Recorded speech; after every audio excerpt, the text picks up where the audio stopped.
नमस्कार, म वीरेन्द्र बहादुर शाह, वडा अध्यक्ष, वार्ड नम्बर 13, नेपालगञ्ज उपमहानगरपालिका। आदरणीय वडावासी दाजुभाइ तथा दिदीबहिनीहरू, अहिले विश्वभर कोरोना भाइरसको महामारी बढ्दो अवस्थामा छ। त्यसैले लकडाउनको पूर्ण पालना गरौँ, घर बाहिर ननिस्कौँ, साबुन पानीले हात धौँ, मास्कको प्रयोग गरौँ, आफ्नो टोल छिमेकमा भारत लगायत अन्य मुलुकबाट आएका मानिसहरूको निगरानी गरौँ। कोरोनाबाट आफू पनि बचौँ, अरूलाई पनि बचाउँ। कुनै पनि समस्या भएमा वडा कार्यालयमा सम्पर्क गरौँ। धन्यवाद। कोरोना भाइरस कोभिड-19 बारे सर्वसाधारणका लागि स्वास्थ्य सन्देश। ज्वरो आएमा, खोकी लागेमा वा श्वास फेर्न गाह्रो भएमा नजिकको स्वास्थ्य केन्द्रमा सम्पर्क गर्नुहोस्। खोक्दा, आछ्यु गर्दा नाक, मुख टिस्यु पेपर वा कुइनाले छोप्ने, बेला बेलामा साबुन पानीले हात मिची धुने वा अल्कोहल भएको सेनिटाइजर प्रयोग गर्ने, हात मिलाउनु वा अङ्कमाल गर्नुको सट्टा नमस्कार गर्ने, भिडभाड भएको ठाउँमा नजाने। जनहितका लागि नेपालगञ्ज उपमहानगरपालिका वडा नम्बर 2 द्वारा जारी सन्देश। कोरोना भाइरस कोभिड-19 बारे सर्वसाधारणका लागि स्वास्थ्य सन्देश। ज्वरो आएमा, खोकी लागेमा वा श्वास फेर्न गाह्रो भएमा नजिकको स्वास्थ्य केन्द्रमा सम्पर्क गर्नुहोस्। खोक्दा, आछ्यु गर्दा नाक, मुख टिस्यु पेपर वा कुइनाले छोप्ने, बेला बेलामा साबुन पानीले हात मिची धुने वा अल्कोहल भएको सेनिटाइजर प्रयोग गर्ने, हात मिलाउनु वा अङ्कमाल गर्नुको सट्टा नमस्कार गर्ने, भिडभाड भएको ठाउँमा नजाने। जनहितका लागि नेपालगञ्ज उपमहानगरपालिका वडा नम्बर 22 द्वारा जारी सन्देश।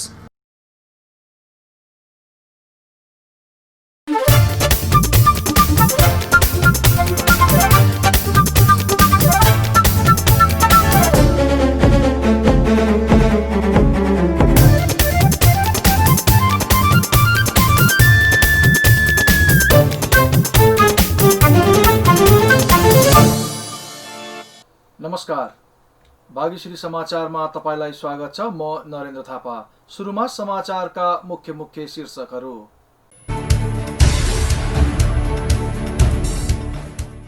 बाँकेमा थप 3 दिन निषेधाज्ञा लम्बियो। उच्च जोखिममा रहेका स्थानमा सिल गर्ने प्रशासनको तयारी।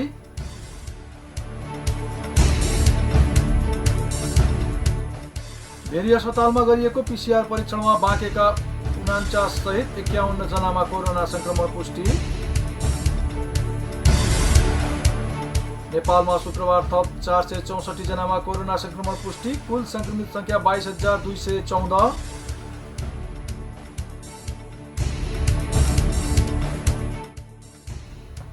राष्ट्रिय सभा अन्तर्गतका समितिहरूमा भएको सभापतिको निर्वाचनमा सबै समितिका सभापतिहरू निर्विरोध निर्वाचित। र सहायक प्रशिक्षकद्वय स्वर्गीय चित्रबहादुर खवास र रविन कुमार राईको सम्झनामा राष्ट्रिय खेलकुद परिषदद्वारा शोक सभाको आयोजना।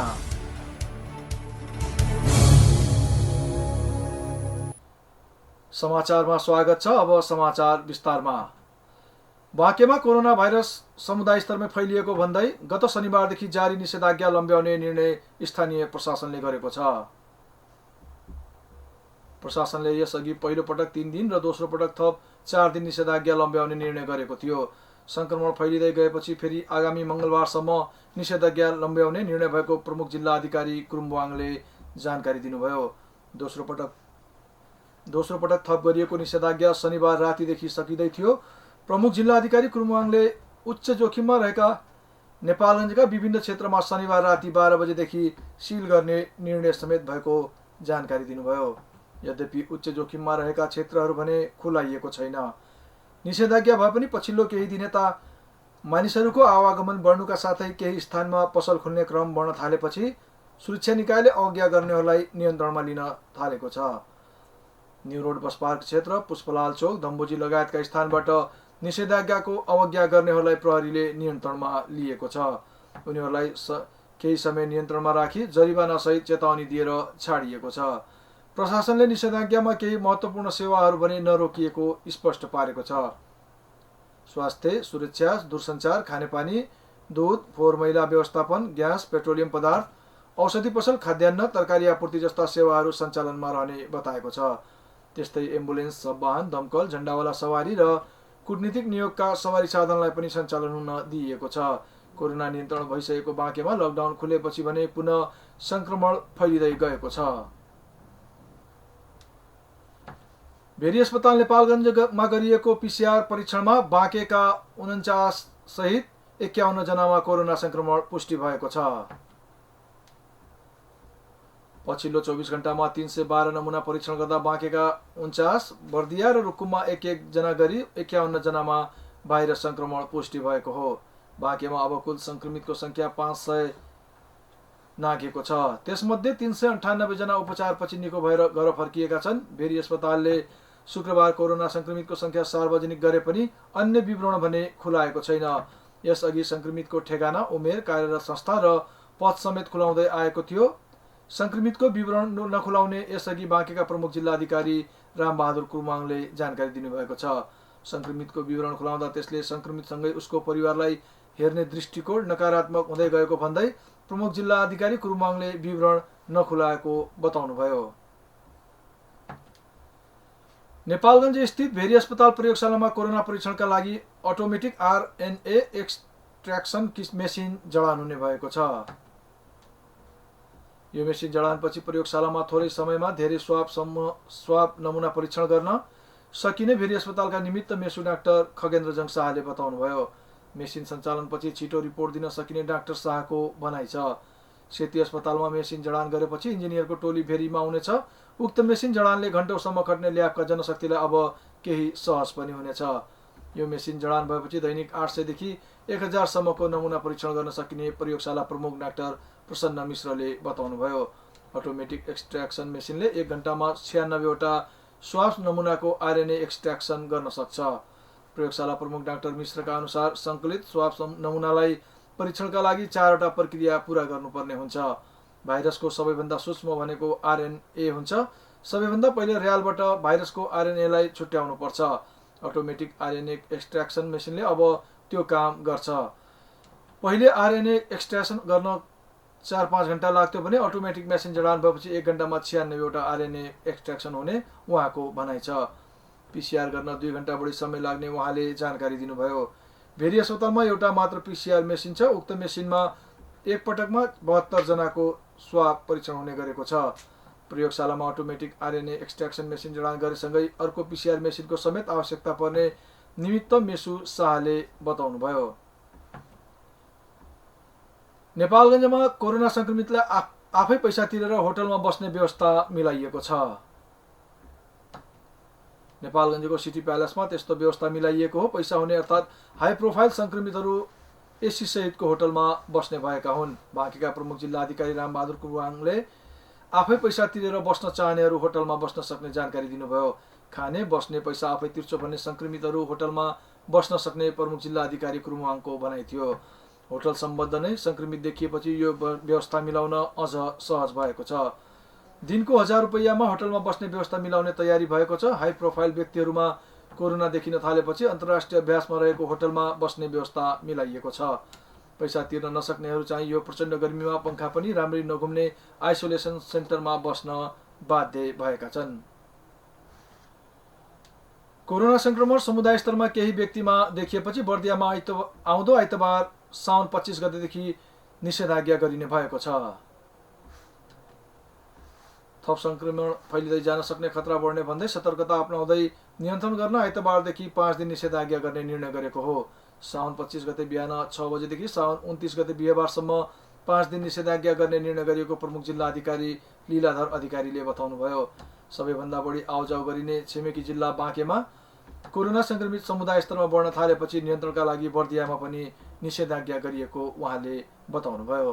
संस्थाको साथीहरू, जनप्रतिनिधिहरू, थुनामा रहेका थुनुवा जुन चाहिँ अब बाहिर केही चाहिँ अब झैझगडा गरेर आउनुभएको थुनुवामा समेत कोभिड-19 देखा परेपछि र यहाँको सङ्ख्या चाहिँ 262 पुगिसकेका छ। छिमेकी जिल्ला बाँकेमा पनि समुदाय स्तरमा कोभिड-19 देखा परेको हुनाले बाँकेले पनि निषेधाज्ञा जारी गरेको छ बाँकेको नेपालगञ्ज बर्दियावासीहरूको एउटा प्रमुख बजार पनि हो। आउने जाने काम पनि भइरहेको अवस्थामा एउटा समुदायमा व्यापक रूपमा परीक्षण गर्ने र यसको जुन सङ्क्रमणको चक्र छ यो चक्रलाई चाहिँ रोक्नको लागि हामीले निषेधाज्ञा चाहिँ लागू गरेका छौँ। यो अत्यावश्यक काम बाहेक घर बाहिर ननिस्कन र निस्कने परेमा मास्क अनिवार्य प्रयोग गर्न पनि सर्वसाधारणलाई आग्रह समेत गरिएको उहाँले जानकारी दिनुभयो। बर्दियामा 8वटै पालिकाको सहयोग मार्फत PCR परीक्षण उपकरण जडान गर्ने यसअघिको निर्णयलाई तत्काल कार्यान्वयनमा ल्याउन र छिटोभन्दा छिटो PCR जडान गरी PCR को दायरा बढाउने तयारी गरिएको प्रमुख जिल्ला अधिकारीले बताउनुभयो। परीक्षणको दायरा बढाउनको लागि हिजै हामी सङ्कट व्यवस्थापन केन्द्र जुन बर्दियाको जिल्ला स्तरको बैठक छ त्यसमा हामीले चाहिँ दलका प्रतिनिधिहरू स्थानीय तहका जनप्रतिनिधिहरू सबै बसेर स्थानीय पालिकामा जिल्लाभरिको चाहिँ अघि नै मैले भनेको विपद त्यो सङ्क्रमणको जोखिम भएका चाहिँ व्यक्तिहरूको चाहिँ पहिचान गरेर तत्काल स्याम्पल कलेक्सन गर्ने, त्यसको चाहिँ स्वाब कलेक्सन गरिसकेपछि त्यसको नतिजाको आधारमा हामीले फर्दर चाहिँ त्यस पछाडिको रणनीति अपनाउने चाहिँ नीति अहिले चाहिँ लिएका छौँ। बर्दियामा अहिलेसम्म 262 जना कोरोना भाइरसका संक्रमित फेला परेका छन्। ती सबै संक्रमित सामान्य खालका रहेको र लक्षण नदेखिएको उहाँले जानकारी दिनुभयो। कोरोना भाइरस संक्रमण बढ्दै गएपछि शुक्रबारदेखि कपिलवस्तुमा अत्यावश्यक बाहेकका सबै सेवा बन्द गर्ने निर्णय भएको छ। जिल्ला स्तरीय संकट व्यवस्थापन समितिको बैठकले सरकारी कार्यालय, बैंक तथा वित्तीय कार्यालयबाट प्रदान गरिने सबै सेवा र सार्वजनिक यातायातका सेवा शुक्रबारबाट पूर्ण रूपमा बन्द गर्ने निर्णय गरेको हो। शुक्रबारदेखि 32 गते राति 12 बजेसम्म 10 दिनका लागि अत्यावश्यक बाहेकका सबै सेवा बन्द गरिएको प्रमुख जिल्ला अधिकारी दीर्घनारायण पौडेलले बताउनुभयो। उक्त अवधिमा जिल्लामा जोड नम्बरका आधारमा सवारी साधन सञ्चालन गर्न दिने निर्णय भएको छ। प्रदेशमा सबैभन्दा बढी र मुलुकमा 5औं बढी संक्रमित कपिलवस्तुमा छन्। जिल्लामा कोरोना संक्रमितको संख्या 840 पुगेको छ। राष्ट्रिय समाचार र खेल समाचार अझ बाँकी नै छन्। केही बेर व्यापारिक विश्राम।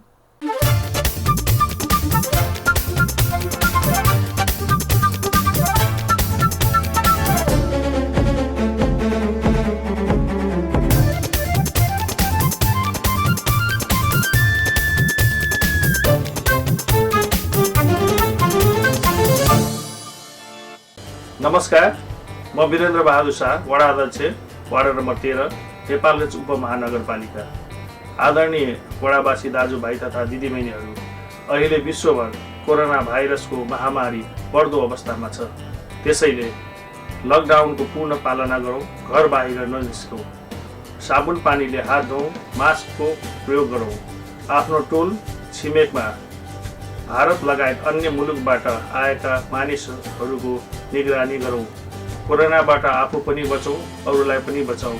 कुनै पनि समस्या भएमा वडा कार्यालयमा सम्पर्क गरौँ। धन्यवाद। कोरोना भाइरस कोभिड-19 बारे सर्वसाधारणका लागि स्वास्थ्य सन्देश। ज्वरो आएमा, खोकी लागेमा वा श्वास फेर्न गाह्रो भएमा नजिकको स्वास्थ्य केन्द्रमा सम्पर्क गर्नुहोस्। खोक्दा, आछ्यु गर्दा नाक, मुख टिस्यु पेपर वा कुइनाले छोप्ने, बेला बेलामा साबुन पानीले हात मिची धुने वा अल्कोहल भएको सेनिटाइजर प्रयोग गर्ने, हात मिलाउनु वा अङ्कमाल गर्नुको सट्टा नमस्कार गर्ने, भिडभाड भएको ठाउँमा नजाने। जनहितका लागि नेपालगञ्ज उपमहानगरपालिका वडा नम्बर 2 द्वारा जारी सन्देश। कोरोना भाइरस कोभिड-19 बारे सर्वसाधारणका लागि स्वास्थ्य सन्देश।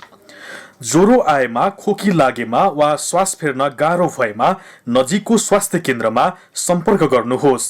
खोक्दा, आछ्यु गर्दा नाक, मुख टिस्यु पेपर वा कुइनाले छोप्ने, बेला बेलामा साबुन पानीले हात मिची धुने वा अल्कोहल भएको सेनिटाइजर प्रयोग गर्ने, हात मिलाउनु वा अङ्कमाल गर्नुको सट्टा नमस्कार गर्ने, भिडभाड भएको ठाउँमा नजाने। जनहितका लागि नेपालगञ्ज उपमहानगरपालिका वडा नम्बर 22 द्वारा जारी सन्देश।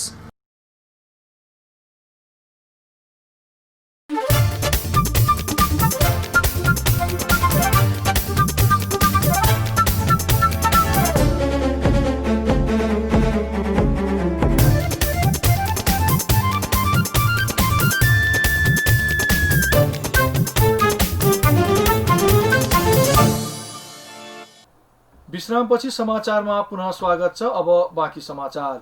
नेपालमा शुक्रबार थप 464 जनामा कोरोना संक्रमण देखिएको छ। देशका विभिन्न प्रयोगशालामा गरिएको पीसीआर परीक्षणका क्रममा ती व्यक्तिमा कोरोना भाइरसको संक्रमण पोजिटिभ देखिएको स्वास्थ्य तथा जनसङ्ख्या मन्त्रालयका प्रवक्ता डाक्टर जागेश्वर गौतमले जानकारी दिनुभयो। थपिएका मध्ये 106 जना काठमाडौँ उपत्यका रहेका छन्। थपिएका सहित नेपालमा संक्रमितको संख्या 22,214 जना पुगेको छ। शुक्रबार 425 जना उपचारपछि निको भएर डिस्चार्ज भएका छन्। नेपालमा हालसम्म 15,814 जना उपचारपछि निको भएका छन्। त्यस्तै नेपालमा हालसम्म 70 जना कोरोना भाइरस संक्रमितको मृत्यु भएको उहाँले बताउनुभयो। शुक्रबार ट्रपिकल तथा सरुवा रोग अस्पताल टेकुमा भक्तपुरका 2 जना, बाराका 2 जना, कैलालीका 2 जना, काठमाडौँका 39 जना, सर्लाहीका 2 जना, ललितपुरका 3 जना, पर्साका 2 जना, रौतहटका 1 जना र तनहुँका 2 जना हुनुहुन्छ। किटजन्य रोग अनुसन्धान तथा तालिम केन्द्र हेटौडामा बाराका 2 जना, पाटन अस्पताल ललितपुर प्रयोगशालामा काठमाडौँका 5 जना, धनुषाका 1 जना, भक्तपुरका 1 जना, ललितपुरका 2 जना र कास्कीका 1 जना। वीर अस्पताल प्रयोगशाला काठमाडौँमा बाँकेका 1 जना, काठमाडौँका 4 जना, बाराका 1 जना र बर्दियाका 1 जना हुनुहुन्छ। त्रिभुवन विश्वविद्यालय शिक्षण अस्पताल महाराजगञ्ज प्रयोगशालामा काठमाडौँका 1 जना, नेपाल प्रहरी अस्पताल प्रयोगशालामा काठमाडौँका 7 जना, स्टार अस्पताल प्रयोगशाला सानेपामा काठमाडौँका 11 जना, ललितपुरका 1 जना, पर्साका 1 जना र सर्लाहीका 1 जना। विद ल्याब काठमाडौँमा ललितपुरका 1 जना र काठमाडौँका 2 जना। ह्याम्स अस्पताल प्रयोगशालामा काठमाडौँका 4 जना। नेपाल कोरिया मैत्री अस्पताल प्रयोगशालामा भक्तपुरका 1 जना, काठमाडौँका 1 जना, स्याङ्जाका 1 जना र पर्साका 1 जना हुनुहुन्छ। सूर्या हेल्थ केयर काठमाडौँमा 4 जना। सेती प्रादेशिक अस्पताल प्रयोगशाला धनगढीमा हाल 6,330 जना संक्रमितको नेपालमा उपचार भइरहेको छ। हाल 10,207 जना क्वारेन्टाइनमा रहेका छन्। शुक्रबार 7,926 जनाको पीसीआर परीक्षण भएको मन्त्रालयले जनाएको छ। काठमाडौँ जिल्लाका 3 जिल्ला प्रशासन कार्यालयले अत्यावश्यक बाहेकका सेवा बन्द गर्ने निर्णय गरेको छ। 3 जिल्लाका कोरोना संकट व्यवस्थापन जिल्ला समितिको शुक्रबार बसेको संयुक्त बैठकले जोखिम बढेको भन्दै नियमित काम बन्द गर्ने निर्णय गरेको हो। अन्य कार्यालयहरूको हकमा भने सम्बन्धित कार्यालयले नै निर्णय गर्ने समितिको भनाइ छ। जिल्ला समन्वय समिति काठमाडौँमा भएको संयुक्त छलफलले निजी क्षेत्र तथा अन्य कार्यालयलाई पनि भिडभाड र चहल पहल कम हुने गरी काम सञ्चालन गर्न आग्रह गरेको जिल्ला समन्वय समिति काठमाडौँका प्रमुख शिवसुन्दर राज वैद्यले जानकारी दिनुभयो। यस्तै बैठकले सरकारले लागू गरेको सवारी साधनमा जोडबिजोड तथा हिँडडुललाई थप कडाइका साथ कार्यान्वयन गर्ने निर्णय गरेको छ। त्यस्तै बैठकले काठमाडौँ प्रवेशलाई कडाइ गर्ने, भिडभाड हुने स्थानमा सूचना जारी गर्ने, स्थानीय तहलाई क्वारेन्टाइन बढाउन आग्रह गर्ने निर्णय गरेको राजवैद्यले बताउनुभयो। उहाँले काठमाडौँ उपत्यकामा आइसोलेसन बढाउन सिसिएमईलाई सिफारिस गर्ने निर्णय पनि गरेको बताउनुभयो। व्यवसायिकको तर्फबाट, वाणिज्यको तर्फबाट पनि आफ्नो क्षेत्रमा चाहिँ रहेका चाहिँ कार्यालयहरू व्यवसायहरूलाई पनि सुरक्षा मापदण्डबाट चलाउने भन्ने निर्णयहरू भएको छ र काठमाडौँ प्रवेश गर्ने विषयमा पनि एकदम कडा रूपमा चाहिँ अहिले रोक्ने भन्ने कुराहरू, फेरि निरन्तरता दिने भन्ने कुराहरू चलिरहेको छ र साथै भिडभाड हुने ठाउँमा चाहिँ सार्वजनिक रूपमा चाहिँ बैठकले काठमाडौँ भित्रका चाडपर्व सुरक्षित तौरले मनाउन पनि आग्रह गरेको छ। कोरोना संक्रमित बढ्दै गएपछि सरकारले उपत्यकामा सवारी साधनमा जोडबिजोड प्रणाली लागू गरेको छ। यस्तै राति 9 बजेपछि बिहान 5 बजेसम्म हिँडडुल तथा सवारी साधन सञ्चालन गर्न पनि बन्द गरेको छ। राष्ट्रिय सभा अन्तर्गतको समितिहरूमा भएको सभापतिहरूको निर्वाचनमा सबै समितिका सभापतिहरू निर्विरोध निर्वाचित भएका छन्। शुक्रबार सिंहदरबारमा बसेको 4वटै समिति बैठकले निर्विरोध रूपमा सभापति निर्वाचित गरेको हो।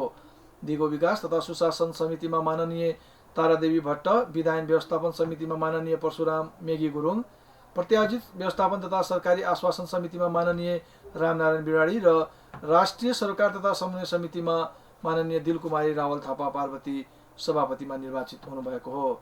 यसअघि बिहिबार भएको उम्मेदवारी दर्तामा 4वटै समितिमा एकल उम्मेदवारी परेपछि समितिले उनीहरूलाई निर्विरोध निर्वाचित गरेको हो। निर्वाचित भए पनि समिति सभापतिहरूले विगतको अनुभव र अनुभूतिलाई समेटेर समितिलाई प्रभावकारी रूपमा अगाडि बढ्ने बताएका छन्।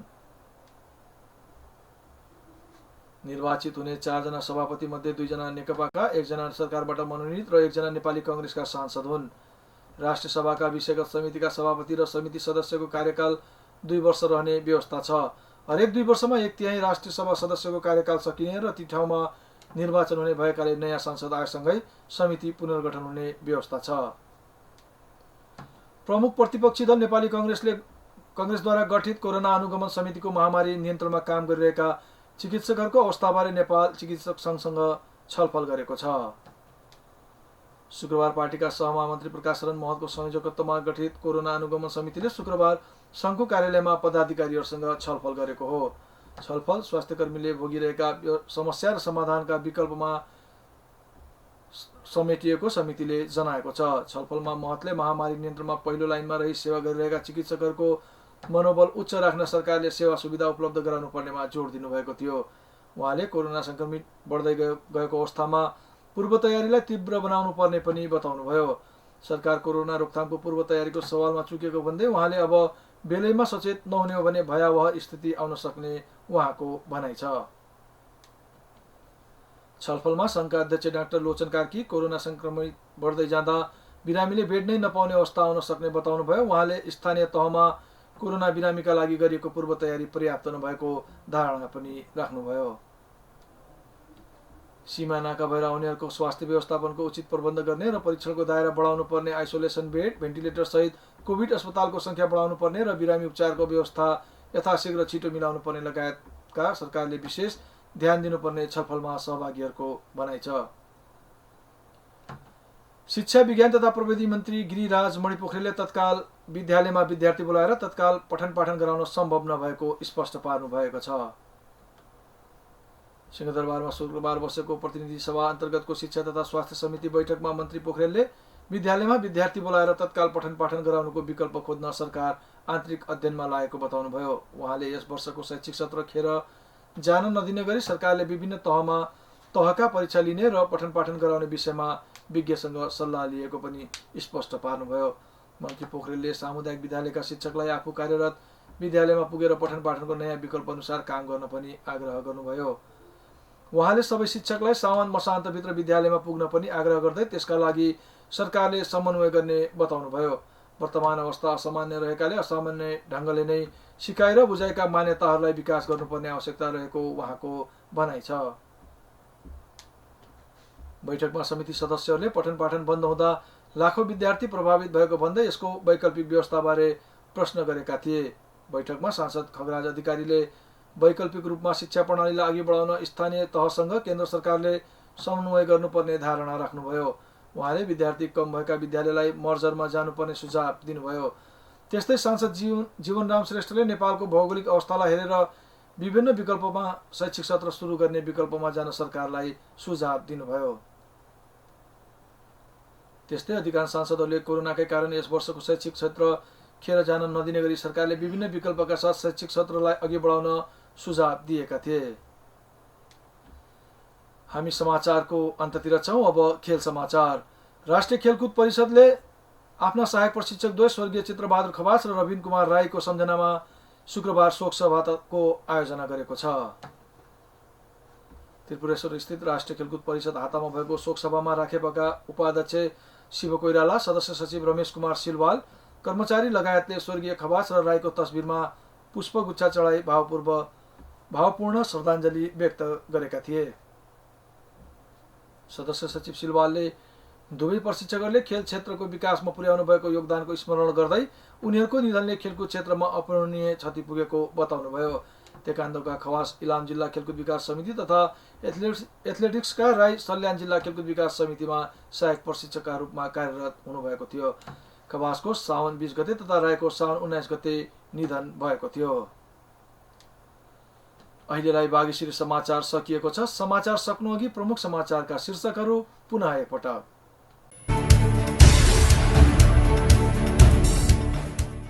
बाँकेमा थप 3 दिन निषेधाज्ञा लम्बियो। उच्च जोखिममा रहेका स्थानमा सिल गर्ने प्रशासनको तयारी।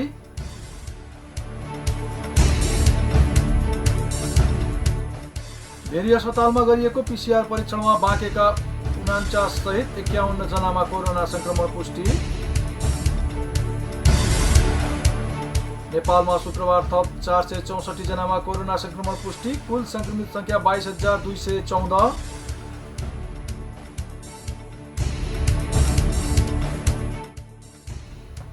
राष्ट्रिय सभा अन्तर्गतका समितिहरूमा भएको सभापतिको निर्वाचनमा सबै समितिका सभापतिहरू निर्विरोध निर्वाचित। र सहायक प्रशिक्षकद्वय स्वर्गीय चित्रबहादुर खवास र रविन कुमार राईको सम्झनामा राष्ट्रिय खेलकुद परिषदद्वारा शोक सभाको आयोजना।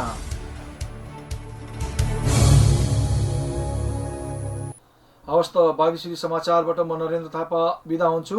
घरमै बसौँ, स्वस्थ रहौँ, हेर्दै गर्नुहोस् बागेश्वरी टेलिभिजन। नमस्कार।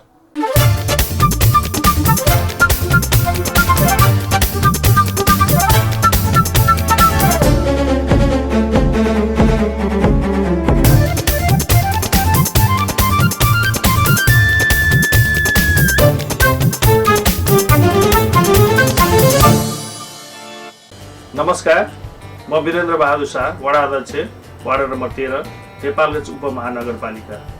आदरणीय वडावासी दाजुभाइ तथा दिदीबहिनीहरू, अहिले विश्वभर कोरोना भाइरसको महामारी बढ्दो अवस्थामा छ। त्यसैले लकडाउनको पूर्ण पालना गरौँ, घर बाहिर ननिस्कौँ, साबुन पानीले हात धौँ, मास्कको प्रयोग गरौँ, आफ्नो टोल छिमेकमा भारत लगायत अन्य मुलुकबाट आएका मानिसहरूको निगरानी गरौँ। कोरोनाबाट आफू पनि बचौँ, अरूलाई पनि बचाउँ। कुनै पनि समस्या भएमा वडा कार्यालयमा सम्पर्क गरौँ। धन्यवाद। कोरोना भाइरस कोभिड-19 बारे सर्वसाधारणका लागि स्वास्थ्य सन्देश। ज्वरो आएमा, खोकी लागेमा वा श्वास फेर्न गाह्रो भएमा नजिकको स्वास्थ्य केन्द्रमा सम्पर्क गर्नुहोस्। खोक्दा, आछ्यु गर्दा नाक, मुख टिस्यु पेपर वा कुइनाले छोप्ने, बेला बेलामा साबुन पानीले हात मिची धुने वा अल्कोहल भएको सेनिटाइजर प्रयोग गर्ने, हात मिलाउनु वा अङ्कमाल गर्नुको सट्टा नमस्कार गर्ने, भिडभाड भएको ठाउँमा नजाने। जनहितका लागि नेपालगञ्ज उपमहानगरपालिका वडा नम्बर 2 द्वारा जारी सन्देश। कोरोना भाइरस कोभिड-19 बारे सर्वसाधारणका लागि स्वास्थ्य सन्देश। ज्वरो आएमा, खोकी लागेमा वा श्वास फेर्न गाह्रो भएमा नजिकको स्वास्थ्य केन्द्रमा सम्पर्क गर्नुहोस्। खोक्दा, आछ्यु गर्दा नाक, मुख टिस्यु पेपर वा कुइनाले छोप्ने, बेला बेलामा साबुन पानीले हात मिची धुने वा अल्कोहल भएको सेनिटाइजर प्रयोग गर्ने, हात मिलाउनु वा अङ्कमाल गर्नुको सट्टा नमस्कार गर्ने, भिडभाड भएको ठाउँमा नजाने। जनहितका लागि नेपालगञ्ज उपमहानगरपालिका वडा नम्बर 22 द्वारा जारी सन्देश।